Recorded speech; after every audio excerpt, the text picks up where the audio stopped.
The time now for an update regarding identity management. So here now to provide the update is JB Dunn, the project manager, as well as the technical subject matter expert, Ed Rhines. JB and Ed, over to you.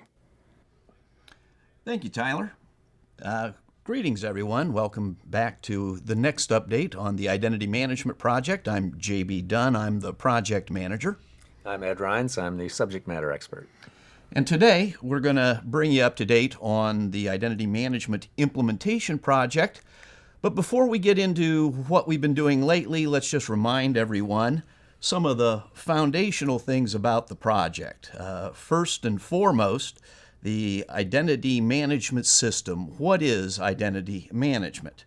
That is the way we validate that you are who you claim to be when you log into the systems at Case Western Reserve University. It holds your identity information. Ed, can you describe for the folks some of the information that's contained in the identity database?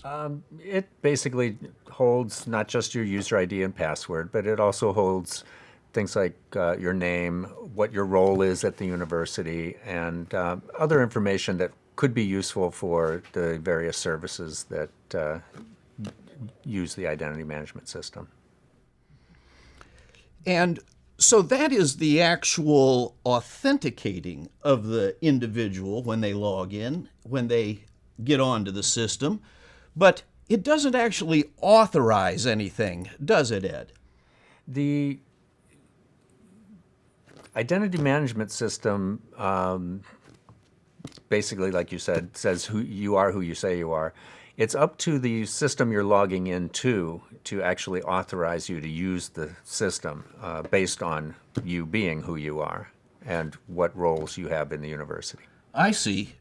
So it validates you are who you say you are, and then those services or systems that you're wanting to use, they decide whether or not you get access and what kind of access you have.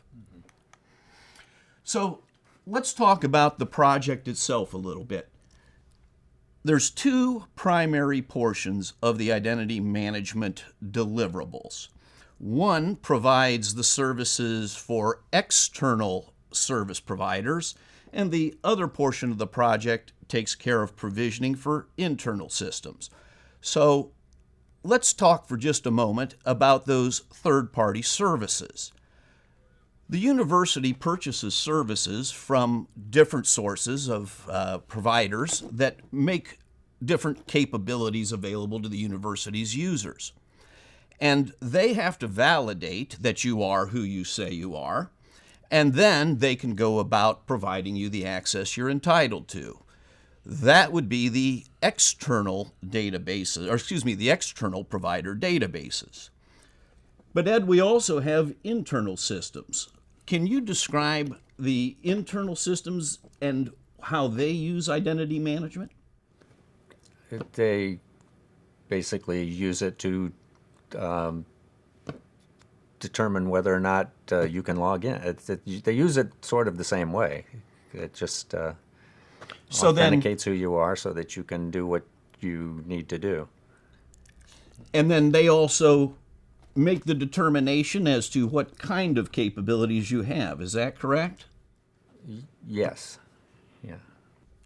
Let's talk a little more deeply about that third-party service provider's identity database. And that's the one that the university uses for those third-party providers that provide a service. That has been upgraded now, and we're able to move forward with the preparations for actually migrating to the Fischer system. We're currently converting service providers to this updated identity database provider, and that includes QuickBase, which has already been converted to the new version of the Case identity database, identity provider database, and WebEx is currently being converted, and we're just in the early stages of ramping up our efforts to get the My Financial Aid application operating on the new identity database that we provide out to third-party providers. And once all of that's completed, then we'll be positioned to where we can actually migrate over to Fischer environments. Ed is going to tell us a little bit more about the provisioning solution. That's the other part of the project that we do for the internal systems.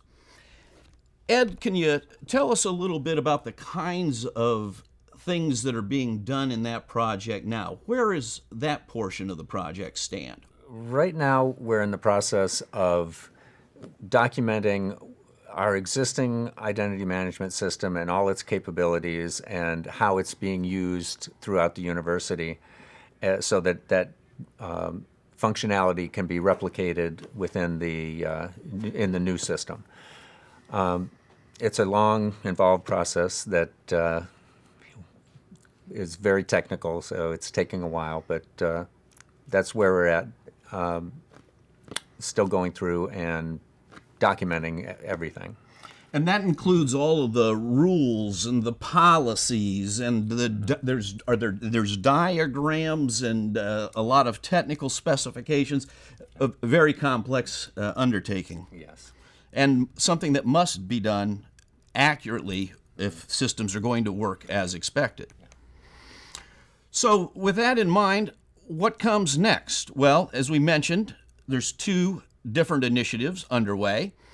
The first, the third-party identity data provider database, that upgrade to Shibboleth 3.x has been completed, and now we are in the process of migrating the upgraded IDP over to the Fischer test environment.